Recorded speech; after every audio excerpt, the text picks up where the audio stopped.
Hey guys, Andrew here and welcome back to my channel. So if you don't know what I do by now, basically if it's Canadian, I want to talk about it. Now, with it still being October, I thought I'd keep the spooky train moving, so let's get started, shall we? High school is a difficult place. You're growing up, your body's changing, you've got to worry about schoolwork, you're starting to notice people, and of course, for some of you, you might be the pure evil one who's destined to destroy the world, and now you have to deal with the consequences of the prophecy. This would be happening if your name was Todd Smith, and you were the subject of today's video, Todd and the Book of Pure Evil.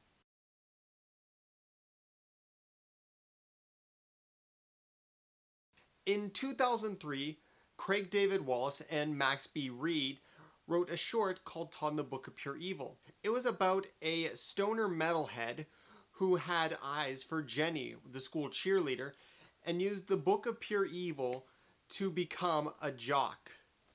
Now, in 2010, a retooled version of this short premiered on Space, one of the Canadian networks that sadly is no longer around, with a different story.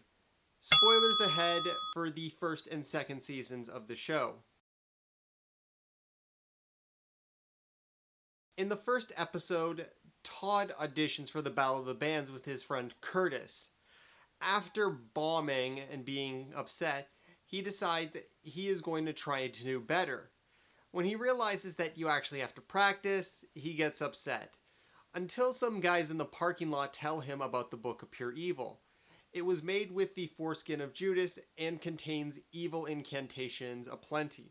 When he finds the book, he turns himself into a metal god with severe power, enough to harm anybody who he chooses. At the night of the Battle of the Bands, he almost ends up killing the entire student body, and it isn't until his friend Curtis and the girl he dreams of, Jenny, stop him. Along with Hannah, who has a crush on Todd, they all decide to work together to locate and destroy the Book of Evil.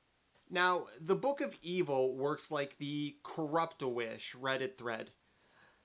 Anytime somebody wishes for something, they get what they want, but it backfires. The dumbest kid in school wants to be the smartest, reads from the book, and now everybody is dumber than him. School bully has a teeny weeny peeny, reads from the book, next thing you know, he's got a literal monster cock. And that's the way this book works. It feeds on high schoolers' anxieties and grants them whatever they want, but in a way that often ends up killing them and causing chaos and carnage across the board. Joining Todd and his gang is Atticus, the school guidance counselor with a bit of a devious reason for looking for the Book of Pure Evil. Well, okay, it's because the town is founded by Satanists, his father is the leader of the Satanists, and they want the Book of Evil for themselves. There's also the dudes in the parking lot I mentioned earlier. 3 metalheads who are constantly chiding and berating Todd and telling him he's a loser, all while trying to get him to feed his pure evil side. And yes, that is McMurray as the blonde metalhead. And then lastly, there's Jimmy, the janitor who seems to know more than he lets on, but hides it. He's played by, of course, Jay Mewes, the legendary Jay of the Jay and Silent Bob comedy duo. The best way I can describe this show is, imagine Buffy, but incompetent with a body count. And while we're at it, add over-the-top levels of gore, poop and fart jokes, and a little bit of Canadian humor. And that's this show in a nutshell. When you watch it, you see that there's a lot of jokes, profanity, and things that you could never get away with in American television. The first season, it felt like they were dipping their toes in the water, but they knew what they wanted. The show was perfect in the way that it executed teen angst.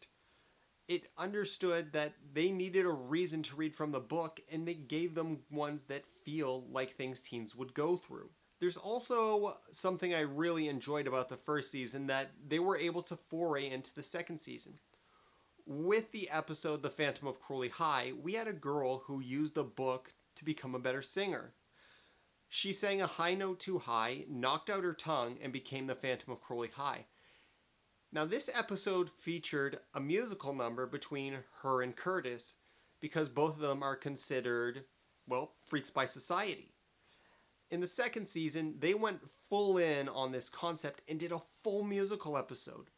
And that's the beauty of first season to second season of this show.